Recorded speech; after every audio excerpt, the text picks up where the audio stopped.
शर्मा जी की बातों के बाद रोहित की रातों की नींद उड़ गई थी, लेकिन वो डर से भागना नहीं चाहता था। उसी रात उसने अपने फोन का कैमरा कमरे में ऑन करके छोड़ दिया और खुद कान में ईयर प्लग लगाकर सो गया। शर्मा जी ने बात ही कुछ ऐसी बताई थी, वो भी क्या करता। नींद तो उसको आ गई, लेकिन जब सुबह वो उठा तो कुछ असामान्य नहीं दिखा। सब कुछ तो ठीक ही लग रहा है, फिर भी एक बार रिकॉर्डिंग चेक कर ही लेता हूँ, आखिर बात क्या है। रोहित ने रिकॉर्डिंग ऑन की, लेकिन जैसे उसने रिकॉर्डिंग चेक की, उसकी रीढ़ की हड्डी में सिहरन दौड़ गई। ये क्या है? रात 2:47 पर कैमरे में एक धुंधली आकृति कमरे के कोने से आई और बेड के सिरहाने खड़ी हो गई। फिर अचानक कैमरे की स्क्रीन काली हो गई और एक बेहद तीखी चीख सुनाई दी। ये क्या हुआ कैमरे को? ये चल क्यों नहीं रहा? तभी उसमें से एक चीख आई, लेकिन वो इंसानी नहीं थी। वो जैसे किसी घायल जानवर की अंतिम कराह हो।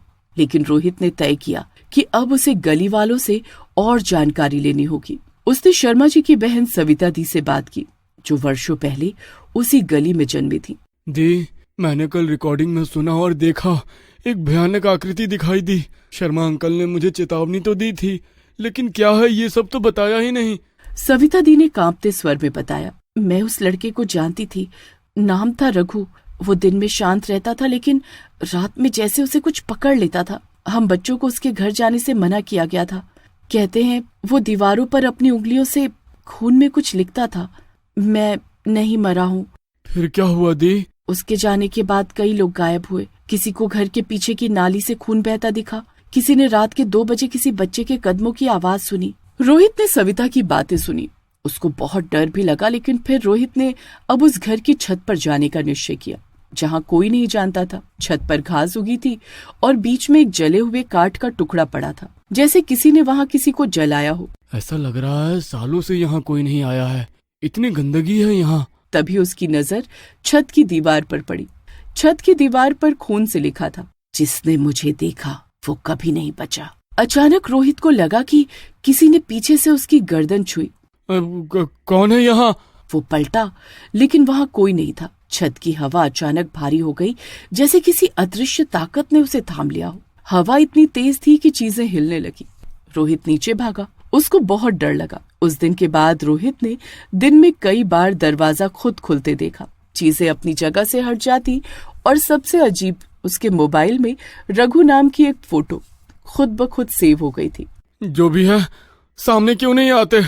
क्यों परेशान कर रखा है तुमने मुझे? लेकिन किसी ने कुछ जवाब नहीं दिया। रोहित बहुत रोने लगा। उसको अकेले अब उस घर में रहा नहीं जा रहा था, फिर भी वो कोशिश करना नहीं छोड़ रहा था। एक रात रोहित गली में कैमरा लेकर निकला, ये देखने की क्या कुछ दिखता है। जैसे उसने गली नंबर 13 में प्रवेश किया, लाइट चली गई। लाइट को भी अभी जाना था, एक तो वैसे भी डर लग रहा है। उसने कांपते हाथों से अपना मोबाइल बाहर निकाला और अंधेरे में मोबाइल की टॉर्च जलाकर वो आगे बढ़ा। तभी उसको कुछ सुनाई दिया। वो अब बढ़ती ही जा रही थी। रोहित घबराया और पूछा, कौन है? कौन है वहाँ पर? लेकिन तब भी कोई जवाब नहीं आया। तभी एक घर की दीवार पर रोशनी हुई। रोहित ने कैमरा घुमाया। कोने में एक लड़का खड़ा था, चेहरा जला हुआ। वो लड़का मुस्कुराकर रोहित को देखने लगा। तुम मुझे क्यों देख रहे हो? तुम कौन हो? क्या तुम ही गली वाले भूत हो? तुमने गलती की, अब ये गली तेरी भी है।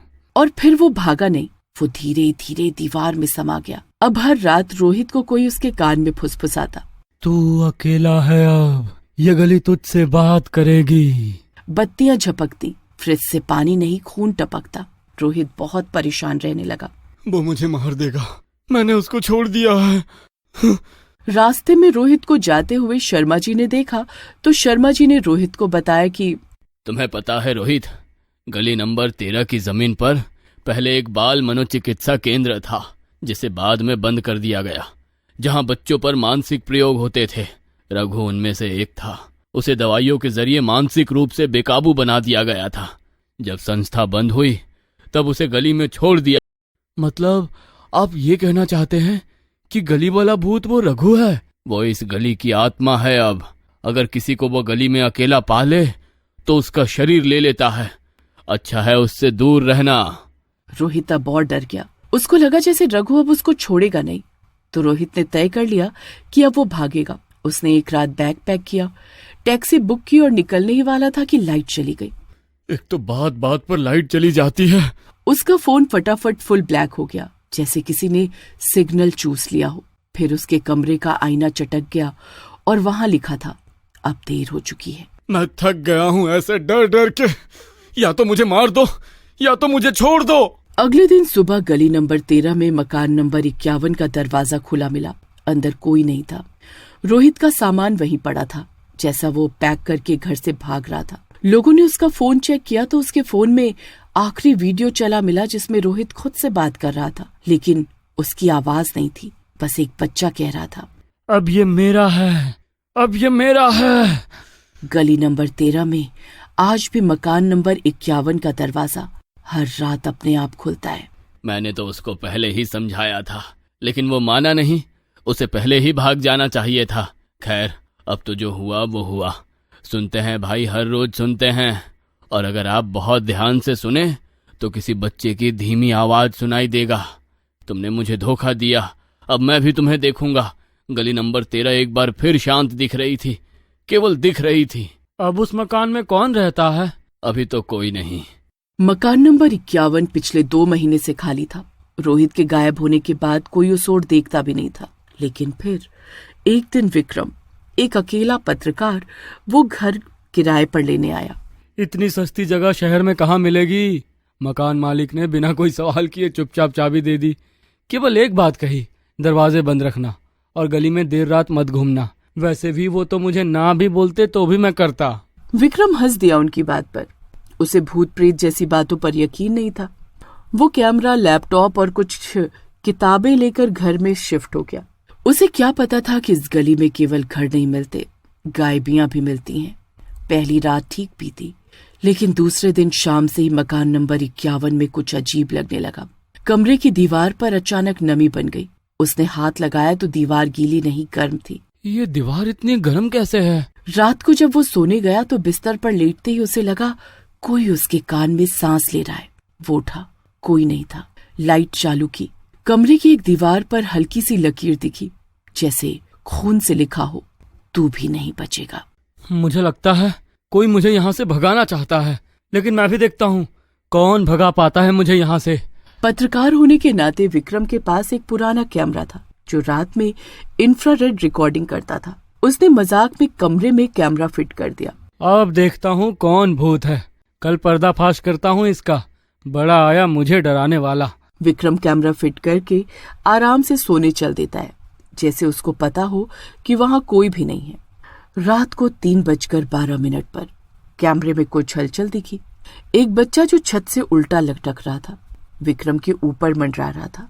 वो हंस रहा था मगर आवाज नहीं थी। विक्रम की आंख खुली। उसने ऊपर देखा। वो डर गया। कौन हो तुम?